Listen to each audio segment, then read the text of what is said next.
Hello, and welcome back to Cascadia Bay, a city skyline series set in the Pacific Northwest.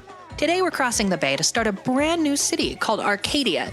Several of you had suggested this name for a city on the map, and even though I'm not the most familiar with the game Life is Strange, I still think that's a great name for this town. Arcadia is meant to be a secondary city to its larger neighbor of Astoria, which we've been building out in this series so far.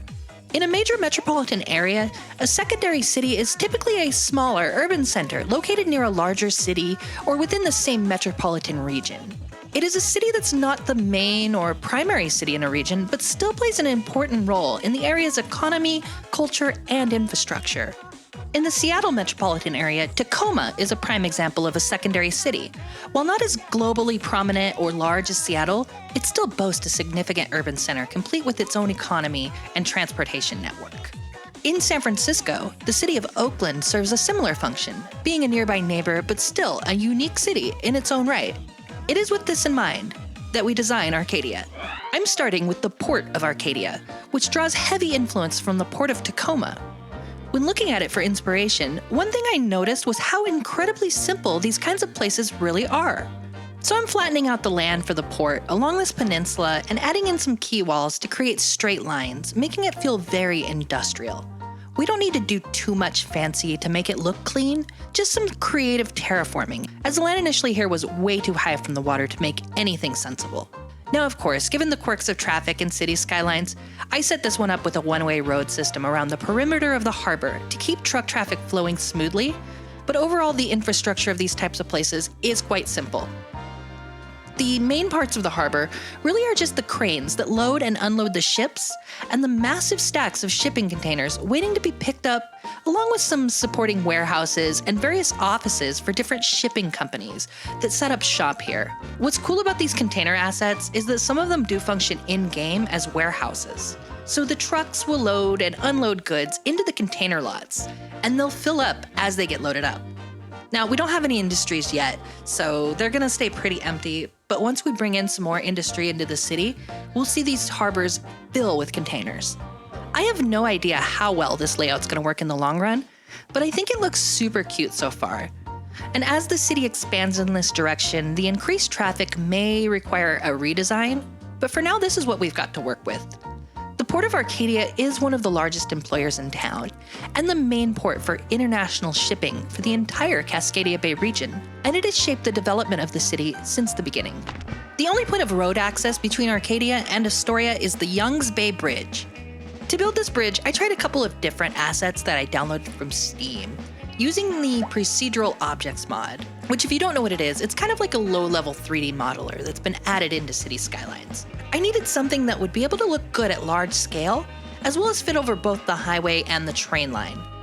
The first bridge I tried was pretty close, but didn't really handle the curve in the bridge well, and in order to make it fit, I would have had to scale it in an awkward way, so I took this other bridge piece and made it wider, which opened it up in this really neat looking way.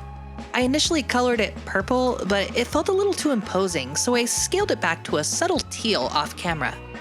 It required me to copy the pieces and rotate them close up to make sure that they matched the alignment of the roads. I used Move It to remove the vanilla pillars from beneath the highway and got deep down into the water to move up the large bridge pillar pieces that were hidden. This is a bit more of an advanced mod, but it's definitely worth learning to get cool stuff like this.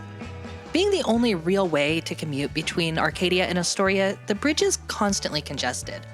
Although a train line runs along its entire length as well for commuters who choose not to drive into the city, to actually drive into Astoria requires motorists to pay a steep toll at all times. This toll booth has a total of 16 lanes, a remnant from the days before electronic tolling sped up traffic flow. I very heavily based this toll booth around the one found in Oakland, just before crossing the Bay Bridge into San Francisco, including putting in a few offices and parking lots for workers at the facility. The toll's only paid in one direction when entering the busy, dense city of Astoria, and many folks commute there every day for higher-paying jobs in the city, living in Arcadia, where housing is relatively more affordable.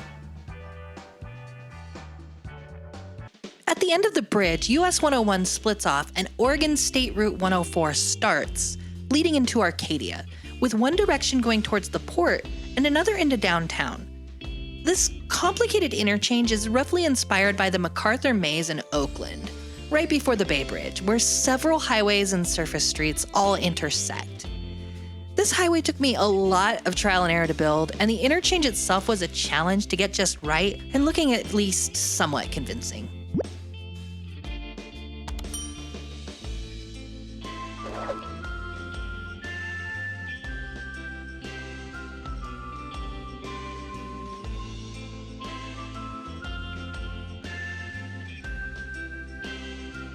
Further down Route 104 towards the port, I added a pre-made spooey interchange that I found on Steam at another major road, which looked great and only took minor adjustments to fit in with the rest of the highway. Although Arcadia is entirely fictional, the location of it on the map is roughly the site of a small town called Warrenton. Because I've erased that city from existence in this universe, I've named Lake Warren in its honor. It is here, nestled between Lake Warren and the Skippon River, that Arcadia was founded.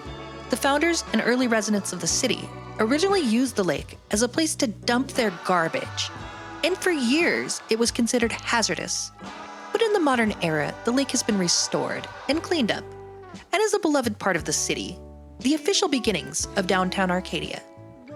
A lake just like this exists in the city of Oakland called Lake Merritt, and it is a treasured part of the city, where people from all over gather. I wanted the city of Arcadia to have something similar, so I heavily based the outline of the lake and the general grid layout of the road system of the central city on this part of Oakland. Breakfast with eggs, it's insane. How ambiguous it feels, baby, to be on top of the world with you. Don't get fooled, my love, you know, we're just passing through. Eternal or celestial, we made a pretty little mess of it all. It's crazy, I know, we love it so. Oh, before you go home, can you feel the fire, baby? This is more than what we asked for. This is more than what we asked for. Yeah, before you go, can you feel the fire we are? I started building out downtown Arcadia with a few cities in mind. Of course, Oakland and Tacoma, but also Portland. Looking for buildings that match the general aesthetic of those three cities, paying close attention to what I place and where I place, to make sure that it still felt like a mid-sized city, not adding anything too tall or imposing. So I started choosing buildings that were a mix between the early 20th century sort of Art Deco style seen in so many Western cities, and adding in more modern buildings to give it that sense that it developed over time organically.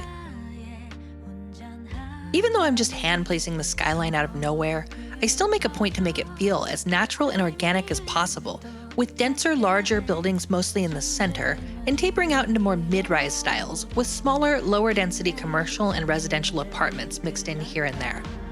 I'm relying entirely on mods to build out this skyline, using the Move It mod a lot to place everything in the right places, and also to fit buildings into places where they really shouldn't go. The corners and angles in this road layout are a little awkward, so I'm doing my best to find buildings that'll fit into those odd-shaped lots.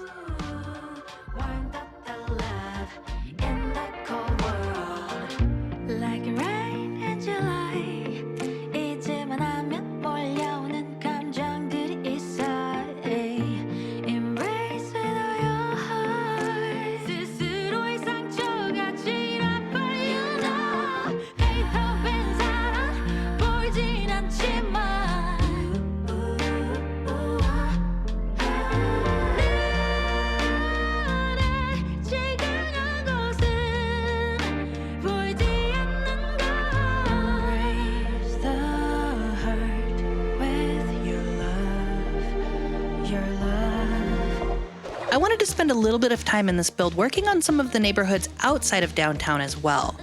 Opposite the railroad tracks from downtown is West Arcadia. This is much lower density than the urban core and a little more residential. For this area, I'm mostly basing it off of this particular neighborhood in Salem, Oregon, using a similar layout and building styles. I started with this weird little interchange thing between the two bridges, and then added in some kind of suburban strip mall style complex right behind it with a little bit of parking in front, and made sure to include some parks and various random businesses and homes as well. I never really go for a one-to-one recreation of the real places I'm taking influence from, but more often use them as a starting point with which to do my own thing. I am, however, very particular about the buildings I place, so I always use the Find It and Ploppable Rico mods together to hand place every single building, paying close attention to make sure that everything works together nicely. What's most important when building out neighborhoods like this is finding the balance between detailed space and filler space, meaning that some areas are going to have more attention to the little props and tree placement, while others are going to be more bare and standard. I find adding in little detailed scenes here and there between the filler areas helps to create a sense of a city being alive without going too far with it. Landscaping like trees and bushes really goes a long way, and is a simple way to spruce up any space. But fences, pedestrian paths, and dirt decals are all great for defining space as well.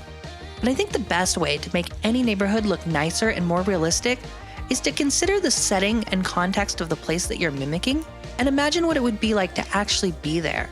And think of this when choosing the props, trees, homes, and businesses that you select. I know we sort of left the last episode of Cascadia Bay on a cliffhanger with regards to the storyline, and I haven't forgotten about it. But I do want Arcadia to play a big part and have its own storylines as well. But we do need to create a beautiful backdrop for those stories to take place before we can tell them. Until that time comes, if you haven't already, check out my other series of Saltaire, which is based on Salt Lake City. I think this video is a great place to start. And please, don't forget to like and subscribe for more episodes of Cascadia Bay.